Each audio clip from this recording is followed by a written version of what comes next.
Hi, you guys. I'm gonna do another update. I know I'm a little bit late. Everything's been a little hectic and crazy, and um, you know, stuff like that. I'm gonna start with the update from last month. Sadly, my first cycle of clomid did not result in a BFP, which is okay.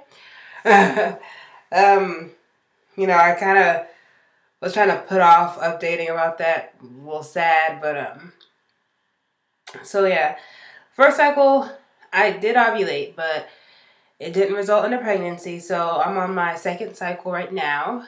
Right now I am cycle day. I'm cycle day 24, and from this cycle I didn't do any temping or charting or OPKs or anything. I was just go with the flow type thing. But last cycle I ovulated on cycle day 18. So I just kind of based it off of, how last cycle went. So that's pretty much how we did it. I'm just kind of over stressing and, overthinking everything, because it just makes at the end of the month,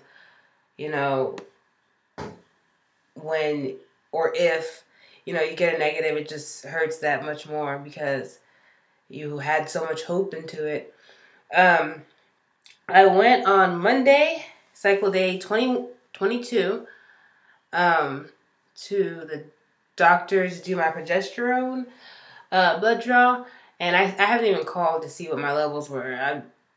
This cycle is just, go with the flow type thing. I really don't want to know. I really don't want to be like, oh, it's higher than last time, or, it's lower than last time, and get my hopes up or shoot my hopes down. I'm not planning on testing until the 30th, which is when Aunt Flo's due. It is the 30th of November, so I'm not even in any rush to test. Once you've been trying for this long, you just get to a point where you just kind of feel defeated. Something else that's been going on is me and my husband have decided that if this cycle doesn't result in a pregnancy, that we are going to stop trying. Well, not altogether, but just stop trying for now, because we were trying for 2 years. We were trying to conceive before he were to ever have to leave for a deployment or whatnot. And if we don't conceive this month, he won't be able to be here for the birth. This month is even kind of pushing it with when the due date or hoping exact due date would be. It's kind of pushing it on whether or not he'll be here or not. Next month is just definitely a no-go. No going around it. He will miss the birth and first, essential months in a baby's life. So we decided that if this month isn't it, we just kind of left it in God's hands for this cycle, not overthinking it, just whatever happens, happens. If we do conceive the cycle, it was in God's plan. He wanted us to conceive the cycle, and I'll just have to put my big girl pants on and learn how to raise a newborn by myself. That'll be a little difficult, but I have a lot of support here, so I know I won't be alone. And then if the cycle doesn't work, then it's just God's way, just telling us, just wait, hold off till after he gets back. And then we'll just pick up where we left off. Probably a couple months before he comes back, I'll start the fertility treatments again, just to I guess have it in my system, since I do know that the clomid's working for me. I'll just go back to the same doctor and just start back up again, but that won't be until 2014, so it's kind of hard to wrap my head around after 2 years of trying to conceive to now having to be in like 2 years without, being able to, or without having anything to show for the 2 years that I've been trying. So it's kind of, I don't know, like a sad thing, but it's part of the Army life. It's part of being married to somebody who serves the country. I have to like make life decisions and plan my life around, what he does.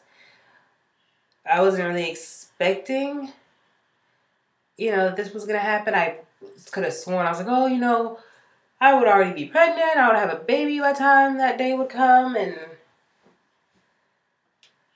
no, I doubt it. It's not working out that way. But like, you really can't plan everything, to fit your perfect mold on what life's going to be like. It does kind of suck because,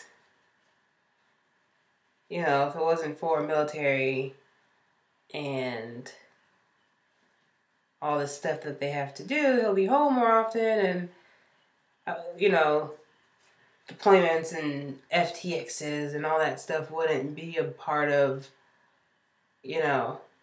my everyday life and a factor in like planning for, situations like having a kid or planning a big wedding or stuff like that. Like I like that much more and then some to take into consideration while trying to plan something out. So I'm just kind of to the point where I'm just learning like more to like let go and just let things happen. However God sees fit of it happening, and this is just one of those things. If this month isn't it, gotta wait 2 years. Ugh, that just sounds terrible to say. But yeah, that's the update for this cycle. Sorry I'm late with the update, but I really didn't know what to update on besides just getting on and being like, oh yeah, I'm not pregnant.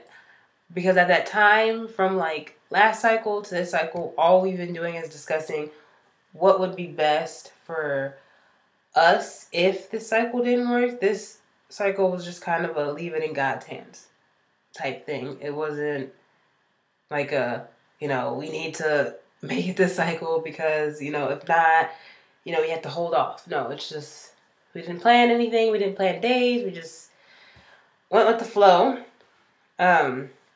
So I didn't have anything to update on until we came to a decision and understanding, and we both just feel like it's just better to wait till after he returns home and can actually be there for me and like experience all of that with me, because it's not only me that's been trying for 2 years, it's also my husband. And I would feel, I guess, not really selfish, but what's the word? I would feel like kind of just bad that, he tried for this and then he just misses it. Like at the end, it'll result in us having a child together, but at the same time, like he'll miss the doctor's appointments and he'll miss, being there for like ultrasounds. He'll miss the birth, which is an awesome feeling whenever you're in that delivery room witnessing that. Like, it's nothing like off the TV. I was in the delivery room when my sister-in-law had her daughter, and it was, I don't even have words to describe that. It was just crazy, and I was just like shaking, and so I didn't hear anything. My ears were just ringing, and I just saw, 1 second there's not a baby in the room, and the next second, like, out of nowhere, like, this baby appears, and it was just so awesome and a priceless moment that I would never want to feel like I'm keeping my husband away from experiencing that. I really want him to be there, and holding off is the only way that he would be able to be there. So that's why we came to that decision. And so that's pretty much it. I will update on time this time. So the second I test, I will get on here, give you guys an update, let you guys know what it was and stuff like that, and then we'll just go from there. All right, you guys, thanks for watching.